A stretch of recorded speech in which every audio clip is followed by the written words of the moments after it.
ભક્તના ભાવ આગળ ભગવાન ભાવ વિભોર બની જાય છે. પૂજ્ય શ્રી પ્રફુલ્લભાઈ શુક્લ, ધોળીપડના સાંસ્કૃતિક ભવન ખાતે 182 ઉમરગામ વિધાનસભાના ધારાસભ્ય શ્રી રમણલાલ પાટકરજી દ્વારા આયોજિત વિશ્વવિખ્યાત કથાકાર પૂજ્ય શ્રી પ્રફુલ્લભાઈ શુક્લની શ્રીમદ ભાગવત કથામાં આજે વિદુર ચરિત્રની કથાનું સવિસ્તાર વર્ણન કરવામાં આવ્યું હતું. આ પૂર્વે નિત્યક્રમ અનુસાર ભાગવતનો બીજા દિવસનો દશાંશ યજ્ઞ સંપન્ન થયો હતો. કથાના કન્વીનર એવા શ્રી વિજયભાઈ પાટકર અને એમના સમસ્ત પરિવાર દ્વારા પોથી તેમજ વ્યાસ પૂજન કરવામાં આવ્યું હતું. આજે કથામાં ભાગવતજીનું મહાત્મય, પ્રથમ સ્કંદ અધિકાર લીલા તેમજ બીજા સ્કંદ જ્ઞાન લીલાનું સવિસ્તાર વર્ણન કરવામાં આવ્યું હતું. ભગવાન સુધી પહોંચવાના મુખ્ય 3 માર્ગો જ્ઞાન, ભક્તિ અને વૈરાગ્ય ની વિશેષ ચર્ચા કરવામાં આવી હતી. વિદુર ચરિત્રની કથાનું વર્ણન કરતા કથાકાર પૂજ્ય શ્રી પ્રફુલ્લભાઈ શુક્લે વ્યાસપીઠ પરથી કહ્યું હતું કે ભક્તના ભાવ આગળ ભગવાન ભાવ વિભોર બની જાય છે. આ વિસ્તારના લોકલાડીલા ધારાસભ્ય શ્રી રમણલાલ પાટકરજી દ્વારા પ્રાસંગિક ઉદ્બોધન કરવામાં આવ્યું હતું. કથાના આમંત્રણને માન આપીને પધારેલા તમામ મહેમાનોનું સ્વાગત સરપંચ શ્રીમતી મીનાબેન પાટકર, શ્રી અક્ષયભાઈ ઓઝા, શ્રી ઉત્તમભાઈ વારલી, શ્રી કિકુભાઈ, સરપંચ સંઘના પ્રમુખ એવા શ્રી રાકેશભાઈ વઘાત દ્વારા કરવામાં આવ્યું હતું.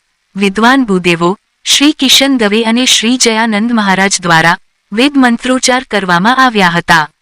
ઉપસ્થિત વિશાળ સંખ્યામાં ભાવિક ભક્તો ભગવાન કૃષ્ણ પરમાત્માના કીર્તનમાં મદમસ્ત બન્યા હતા. મોટી સંખ્યામાં ભાવિક ભક્તોએ મહાપ્રસાદનો લાભ લીધો હતો.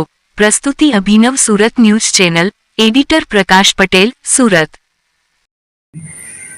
ધોળીપાડા ઉમરગામ તાલુકામાં માન્ય ધારાસભ્ય શ્રી રમણલાલ પાટકરજી અને યુવા નેતા શ્રી વિજયભાઈ પાટકરજી દ્વારા આયોજિત શ્રીમદ ભાગવત કથામાં આજે બીજા દિવસે વિદુર ચરિત્રનું વર્ણન કરવામાં આવ્યું. વિદુરજીના અને ભક્તોના ભાવ આગળ ભગવાન ભાવ વિભોર બની જાય છે એ અદ્ભુત કથા વિદુર ચરિત્રમાં આવેલી છે. ધોળીપાડાની અંદર કથા રંગ જમાવી રહી છે. જોકે પહેલા જ દિવસથી એટલું અદ્ભુત વાતાવરણ, લોકોનો એટલો બધો કથા પ્રેમ, ગામે ગામથી દૂર દૂરથી લોકો કથા સુધી પહોંચી રહ્યા છે. ખૂબ જ આનંદથી આ કથાના દિવસો આગળ વધી રહ્યા છે. આવતીકાલે 15મી ઓગસ્ટ આપણા ભારતનો, આપણા દેશનો સ્વાતંત્ર્ય દિવસ.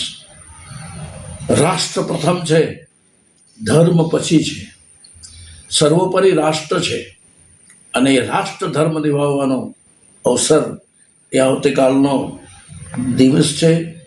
અને એમાં મારી સદનસીબી છે કે એ મારો જન્મદિવસ છે.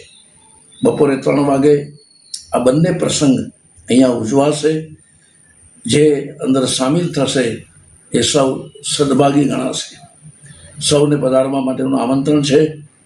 આ કથા વિશે ઉમરગામ તાલુકા સરપંચ સંઘના પ્રમુખ ભાઈ શ્રી રાકેશભાઈ વઘાત 2 શબ્દો એમનું ઉદ્બોધન કરશે. રાકેશભાઈ વઘાત. સૌને નમસ્કાર. ઉમરગામ તાલુકામાં ધોળીપાડા ગામ ખાતે આ પિતૃમુખ સાથે જે શિવકથા, રામકથા, ભાગવત કથા ચાલી રહી છે. તેમાં ઉમરગામ તાલુકામાંથી 54 ગામોમાંથી અને શહેરોમાંથી અહીં 108 પોથીનું આગમન થયું. અને ગઈકાલથી 13 તારીખથી જે શરૂઆત થઈ છે ને આજે કથાનો બીજો દિવસ છે. કથામાં આ ધાર્મિક માટે ઘણા બધા લોકો ઉત્સાહથી અને ઉમંગથી આ સાંસ્કૃતિક હોલ ધોળીપાડા ખાતે લોકો કથાનું રસપાન કરવા માટે પરમ પૂજ્યજીના આશીર્વાદ, પ્રફુલ્લભાઈ શુક્લા સાહેબશ્રીનું આશીર્વાદથી આ કથાનું રસપાન થઈ રહ્યું છે. એમાં ઘણા બધા લોકો ઉત્સાહથી આવી રહ્યા છે. હું ઉમરગામ તાલુકા સરપંચ તરફથી આ ધોળીપાડાના ભાગવત કથામાં હું આવતીકાલે અને 19 તારીખ સુધી આ બધાને હું આવવા માટેનું આહવાન કરું છું. જય સિયારામ. જય સિયારામ. જય સિયારામ. આવતીકાલે 15મી ઓગસ્ટનો પાવનકારી દિવસ અને પરમ પૂજ્ય પ્રફુલ્લભાઈ શુક્લા એટલે કે પૂજ્ય બાપુનો 67મો જન્મદિવસની ઉજવણી ધોળીપાડા ખાતે રાખવામાં આવી છે. સમગ્ર ભારત વર્ષ જેમનું ગૌરવ લઈ શકે એવા પૂજ્ય પ્રફુલ્લ બાપુ જ્યારે એમના 67મા જન્મદિવસની ઉજવણી કરવા જઈ રહ્યા છે ત્યારે આ જન્મદિવસ ઉત્સવ ધોળીપાડા માનનીય ધારાસભ્ય અને પૂર્વ મંત્રી શ્રી રમણભાઈ પાટકરજીના ત્યાં સાંસ્કૃતિક ભવન ધોળીપાડા ખાતે આ કાર્યક્રમ રાખવામાં આવ્યો છે. બાપુ એમના જીવનની અંદર જન્મદિવસની ઉજવણી ક્યારેય પણ કેક કાપીને કરતા નથી, એટલે આ કાર્યક્રમની એક વિશેષતા છે કે 67મા જન્મદિન પ્રસંગે 67 દીપ પ્રજ્વલનનો કાર્યક્રમ અત્રે રાખવામાં આવ્યો છે. તો આપ સૌને આ વિડીયોના માધ્યમથી પૂજ્ય બાપુના જીવનનો આ એક અણમોલ અવસર છે, એક અણમોલ પ્રસંગ છે. તો આ જન્મદિન ઉત્સવની અંદર પધારવા માટે આપ સૌને ભાવભર્યું નિમંત્રણ પાઠવીએ છીએ. આવો આપણે સૌ ભેગા મળી પરમ સિદ્ધ બાપુના 67મા જન્મદિન ઉત્સવની આપણે બધા ઉજવણી કરીએ. ધોળીપાડા આપ વાપીથી ભીલાડ, ભીલાડથી સરીગામ અને સરીગામથી ધોળીપાડા આપ પહોંચી શકો છો. સમય છે બપોરે 3 વાગે, જ્યાં પૂજ્ય બાપુની શ્રીમદ ભાગવત કથા માનનીય ધારાસભ્ય શ્રી રમણભાઈ પાટકરજીને ત્યાં ચાલી રહી છે.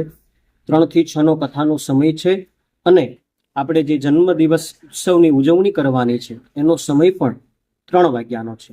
તો આપ સૌને કથા શ્રવણ કરવા માટે તેમજ પૂજ્ય બાપુના જન્મદિન પ્રસંગે ઉપસ્થિત રહેવા માટે ભાવભર્યું નિમંત્રણ પાઠવીએ છીએ.